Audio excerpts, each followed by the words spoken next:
비듬은 두피에서 늘어난 각질들이 떨어지는 현상인데요. 무좀이나 건성 같은 다른 피부병이 원인일 때도 있지만 대부분은 지루성 피부염이 원인입니다. 그래서 주로 지루성 피부염에 대해서 말씀드릴 텐데요. 말씀드린 내용으로도 잘 좋아지지 않으신다면 다른 이유 때문은 아닌지 진료를 보시는 것이 좋겠습니다.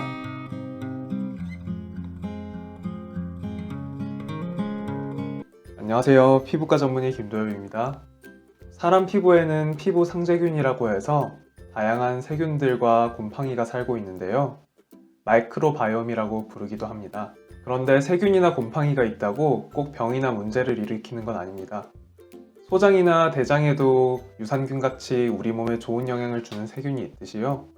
피부에 있는 세균도 피부의 염증을 줄여주고 다른 나쁜 세균들이 자라지 못하게 하는 환경을 만드는 역할을 해줍니다. 지루성 피부염에서는 이런 피부 상재균 중에서 말라세지아라고 부르는 곰팡이가 주로 문제가 되는데요. 말라세지아가 피지를 좋아하기 때문에요. 지루성 피부염도 피지가 많이 나오는 두피나 코, 미간, 볼 같은 부위에 잘 생기게 됩니다. 지루성 피부염이 있는 사람들만 말라세지아 곰팡이가 살고 있는 건 아니고요. 저를 포함해서 누구에게나 이 곰팡이가 정상적으로 살고 있는데요. 이 곰팡이에 대해서 염증 반응이 과하게 생기는 경우에만 지루성 피부염이 생기게 됩니다. 이렇게 누구에게나 있는 곰팡이를 영구적으로 없앨 수 있는 방법은 없어서요. 한번 치료로 영원히 완치를 시킬 수는 없습니다. 그렇더라도 증상이 있을 때마다 적절히 치료를 받으시고 자주 재발하시는 분들은 예방적으로 관리를 하시면 훨씬 쾌적하게 지내실 수 있습니다.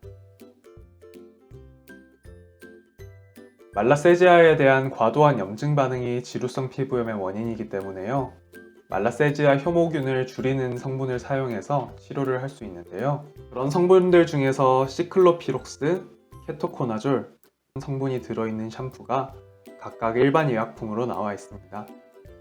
그래서 처방 없이도 약국에서 바로 구매하실 수가 있고요. 이 중에서 하나를 쓰시다가 자극이 되어서 따갑거나 화끈거리는 증상이 생기거나 하시면 다른 성분 샴푸로 바꿔서 사용하시면 되겠습니다.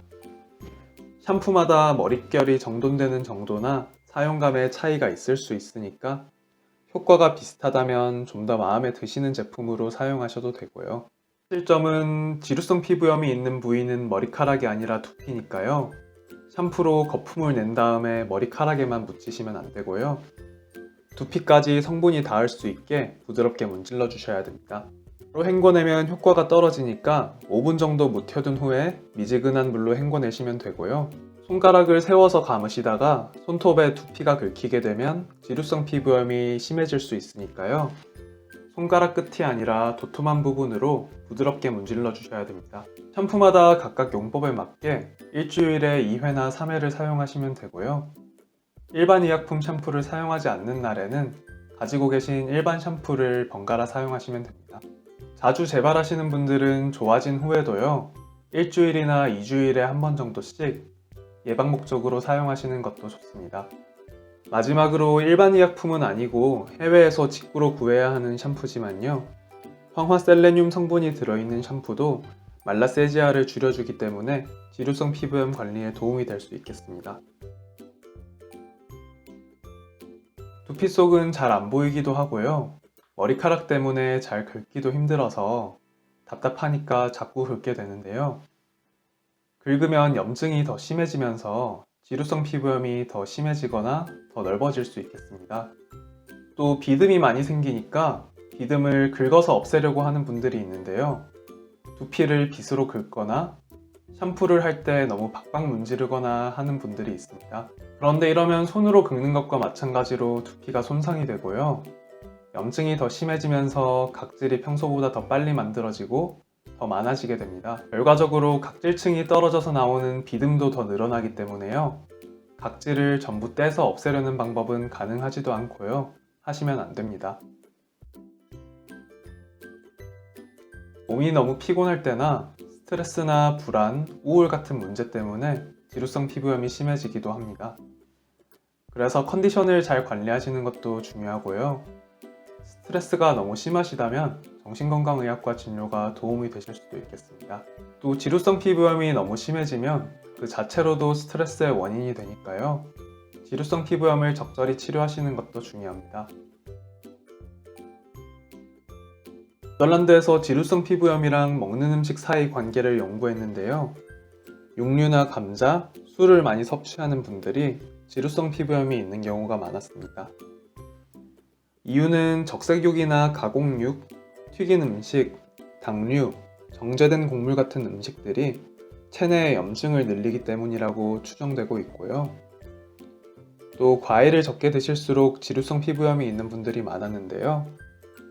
과일에 든 비타민이나 항산화 물질들이 염증을 줄여주기 때문이라고 추정되고 있습니다. 앞에 말씀드린 내용만으로 좋아지는 분들도 있지만 추가적인 치료가 필요하신 분들도 있습니다.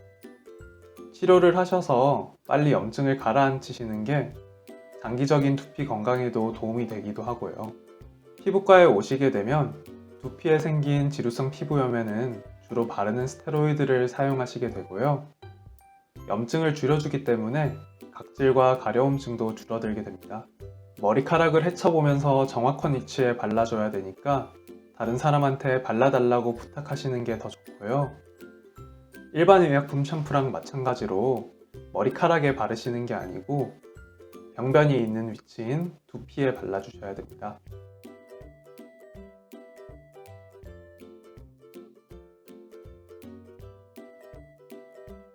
오늘 내용이 지루성 피부염 관리에 도움이 되었으면 하고요. 지금까지 피부과 전문의 김도엽이었습니다. 감사합니다.